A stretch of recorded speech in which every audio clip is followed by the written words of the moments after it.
I went on a date with my husband last week and we went into a Barnes & Noble and I forgot my phone in the car. Now you wouldn't think like that would be that big of a deal, but let me tell you, that was a very different bookstore experience than I've had in a long time. And I want to talk about why.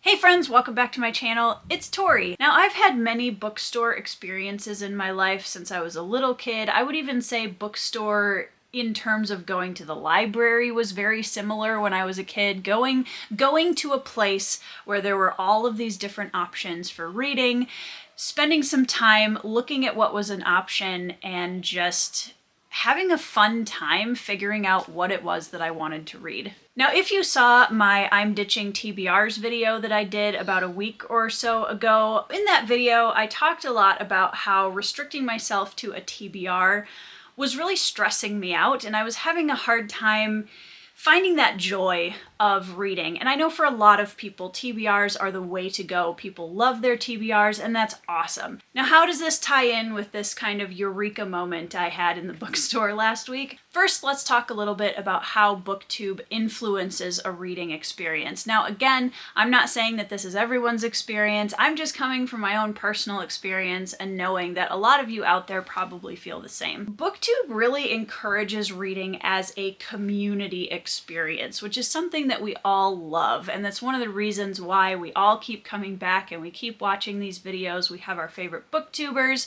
We have our favorite types of videos that we like to go and watch. And sometimes we put it on in the background while we're doing other things. And it's very community based. We get to know our favorite booktubers oftentimes, and we get to know their reading tastes. And often our reading tastes, or the things that we look for and reach for our own reading experience, reflect what the community as a whole is getting into, which is all awesome. It's one of my favorite parts of Booktube. I love having that social aspect to reading, knowing that at the click of a button, I can go and find a discussion or a booktuber or a video talking about something I've read that I thought was really cool, and I want to reach out and hear someone else's perspective on it. If you're involved in the, social media platforms outside of YouTube, like the Discords and Twitter or X, and some of those other social media platforms, Facebook groups, etc., you're also probably going to be given a lot of recommendations by friends. And that can obviously happen outside the book community as well. I get recommendations from my friends outside the book community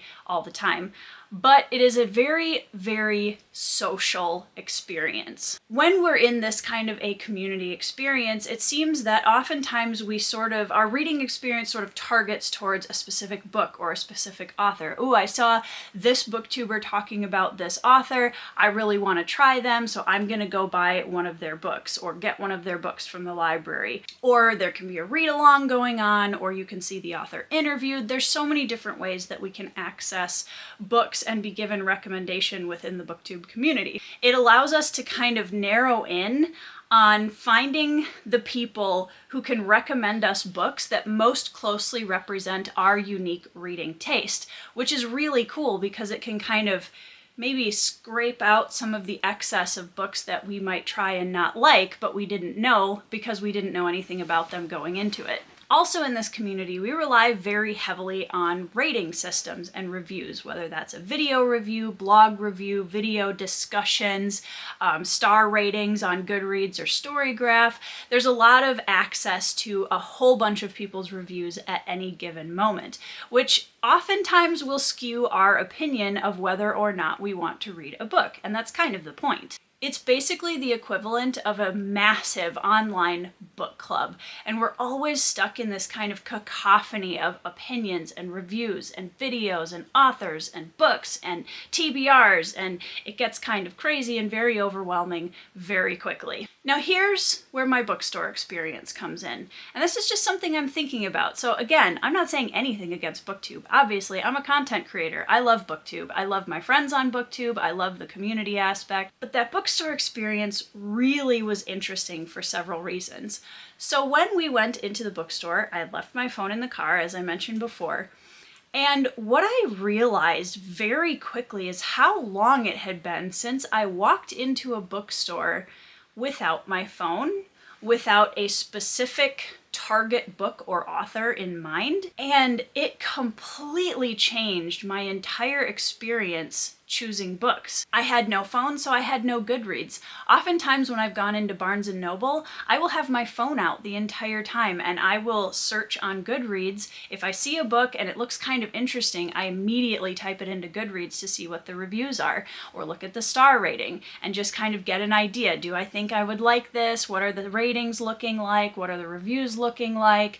Have any of my friends read this book?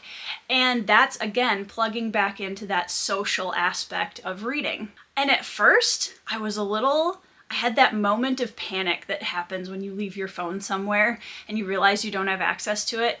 Shout out to all of the social media addicted people out there. We're working on it. I had this moment of just kind of relief and relaxation. And I realized that I didn't have any targets in mind, and I couldn't rely on the whole internet's opinion of any book that I was going to pick up off the shelf. So what I noticed was different immediately was my brain went into a completely different mode of choosing a reading experience. I had some time to just think about what kind of books was I feeling? It was kind of going back to that mood reading idea that made me want to ditch my TBRs for a while. The idea that I could walk into a bookstore and just only use my own intuition and gut instinct and feelings that day to figure out what direction to walk. Now, I obviously am a massive fantasy fan, so typically when I walk into a Barnes & Noble, I make a beeline for the fantasy section. But this time, I wandered through the fantasy section and I was like, I think it would be kind of fun to just check out some genres that I haven't read for a while or haven't really delved into that much. I spent some time in the world history section, which I haven't for ages. I just walked through the general fiction, poetry, classics, and I spent time with each of them, and I opened the books and I read the blurbs and I just kind of sat with them and I taste tested some first lines, and it was amazing because the noise factor had dwindled down to just my instincts and my opinion of what I was looking at. I found that I was so much more willing to kind of drift away from the typical genres that I read and the books that I would gravitate towards just based on the Booktube sphere of influence. I do have a fairly decent amount of impulse when it comes to buying books. And if one of my friends says, "Hey Tori, I think you'd really enjoy this book," it doesn't take much for me to add it to a cart somewhere. It can be a bad thing in the sense that our TBRs just get massive and really overwhelming very quickly. And we end up buying a lot of books that we don't know if we're actually going to jive with until we read them. And again, I'm not saying any of this is bad. I'm just reflecting, so bear with me here. I spent time picking up books at the bookstore, reading the blurb, and then putting it down and walking away and thinking about it for a while.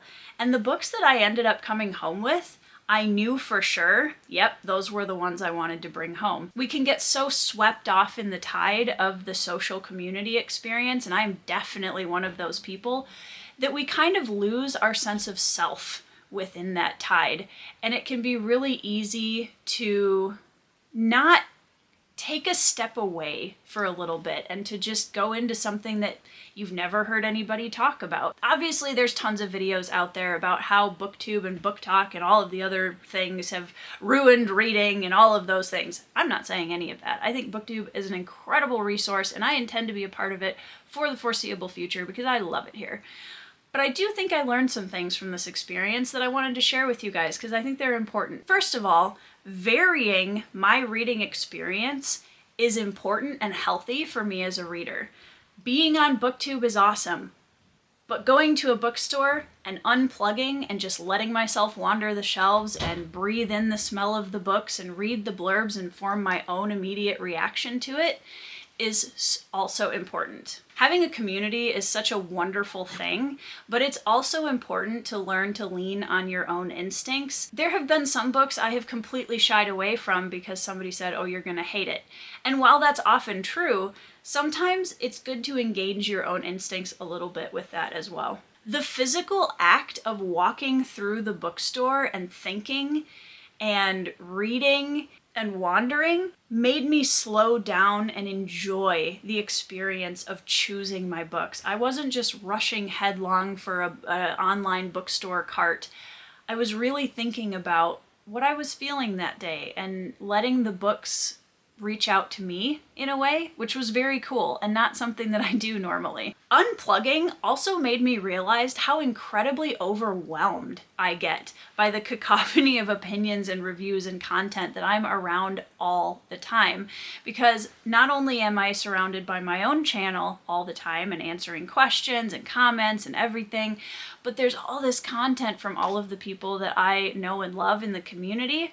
And sometimes it's important to unplug from that. It's important to give yourself a little bit of quiet and a little bit of stillness and a moment to reconnect with yourself as a reader and the books that you love. This also honestly fits right into my mood reading shift, which I mentioned before, but I think I'm going to take some time to incorporate some bookstore experiences like this. And I may even vlog some of them. I have some more ideas that I want to incorporate this idea into my channel more because I think it's so important to keep your sense of self within this community experience because then you can enjoy the balance of both. It's so strange because reading is such a individual and personal experience, but when you broaden it out to a community like this, it definitely changes the way that you approach literature and the way you think about it and the way that you approach reviewing and reading and all of the aspects of it, which can be a good thing as long as you're aware of it and you know what your personal boundaries are.